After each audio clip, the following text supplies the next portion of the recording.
గత నెల రోజుల నుంచి తెలంగాణ ప్రజలను చలిగాలులు వణికిస్తున్నాయి. చాలా ప్రాంతాల్లో సింగిల్ డిజిట్ ఉష్ణోగ్రతలు నమోదయ్యాయి. చలి తీవ్రత ఎక్కువగా ఉండడం వల్ల మధ్యాహ్నం ఎండ కాసే సమయంలో కూడా చలి ప్రభావం తగ్గలేదు.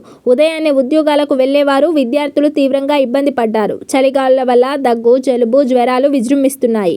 చలిగాలుల ప్రభావంతో ముఖ్యంగా మెదక్, కామారెడ్డి జిల్లాలతో పాటుగా ఉమ్మడి ఆదిలాబాద్ జిల్లాలో కనిష్ట ఉష్ణోగ్రతలు సింగిల్ డిజిట్ కు పడిపోయాయి.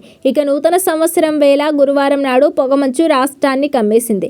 ఇదిలా ఉంటే గత కొన్ని రోజులుగా తీవ్రమైన చలిగాలుల వల్ల ఇబ్బంది పడుతున్న రాష్ట్ర ప్రజలకు హైదరాబాద్ వాతావరణ శాఖ భారీ ఊరట కలిగించే వార్త చెప్పింది. మరో 3 రోజుల పాటు రాష్ట్రంలో చలి ప్రభావం తగ్గుతుందని ప్రకటించింది. తాజాగా హైదరాబాద్ వాతావరణ కేంద్రం కీలక ప్రకటన చేసింది. రాష్ట్రంలో కనిష్ట ఉష్ణోగ్రతలు పెరిగి చలి తీవ్రత తగ్గిందని తెలిపింది. రాష్ట్ర వ్యాప్తంగా 4 నుంచి 5 డిగ్రీల మేర కనిష్ట ఉష్ణోగ్రతలు పెరిగినట్టు వెల్లడించింది. అయితే ప్రస్తుతం రాష్ట్రంలోకి తూర్పు, ఆగ్నేయ దిక్కుల నుంచి తేమ గాలులు వీస్తున్నాయి. దీని ప్రభావంతో 2-3 రోజులుగా రాష్ట్రంలో దట్టమైన పొగమంచు కమ్ముకుంది. ఇక నూతన సంవత్సరం రోజున హైదరాబాద్ తో పాటు రాష్ట్రంలోని చాలా ప్రాంతాల్లో దట్టమైన పొగమంచు వ్యాపించి ఉదయం 8 గంటల వరకు కూడా అలానే ఉంది. శంషాబాద్ ఏరియాలో 50 మీటర్ల ఎత్తు వరకు పొగమంచు కురవడం జరిగింది.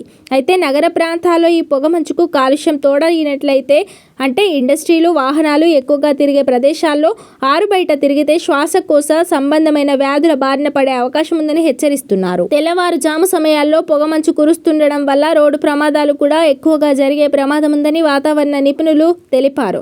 చలి తగ్గినా పొగమంచు కురుస్తుందని, దాని కారణంగా వృద్ధులు, పిల్లలు బయటకు రాకపోవడమే ఉత్తమమని తెలిపారు. చలి ప్రభావం తగ్గిందని సంబరపడవద్దని, ఇది 3 రోజులు మాత్రమే అని, ఆ తర్వాత మళ్లీ చలిగాలుల ప్రభావం మొదలవుతుందని వాతావరణ శాఖ ప్రకటించింది.